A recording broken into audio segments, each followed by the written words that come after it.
আসসালামু আলাইকুম ওরহমতুল্লাহি ওয়া আজকের প্রশ্ন হলো, দাঁড়িয়ে, দাঁড়িয়ে পানি পান করা জায়েজ কিনা? এর উত্তরে রাসূলুল্লাহ সাল্লাল্লাহু আলাইহি সাল্লাম দাঁড়িয়ে পান করার কথা মানাও করেছেন এবং দাঁড়িয়ে পান করার কথাও বলেছেন। এবার কোন ক্ষেত্রে দাঁড়িয়ে পান করা জায়েজ এবং কোন ক্ষেত্রে জায়েজ নয়? ১ম হলো জায়েজ কোন ক্ষেত্রে?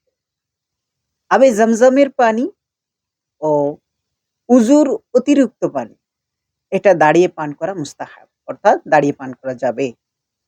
আর সাধারণ পানি যেগুলো আমরা পান করি, আপনি এমন জায়গায় পান করছেন যেখানে বসার কোনো জায়গা নেই, কোনো রকমভাবে, সেক্ষেত্রে দাঁড়িয়ে পান করা জায়েজ। নম্বর ২, কোন ক্ষেত্রে জায়েজ নয়?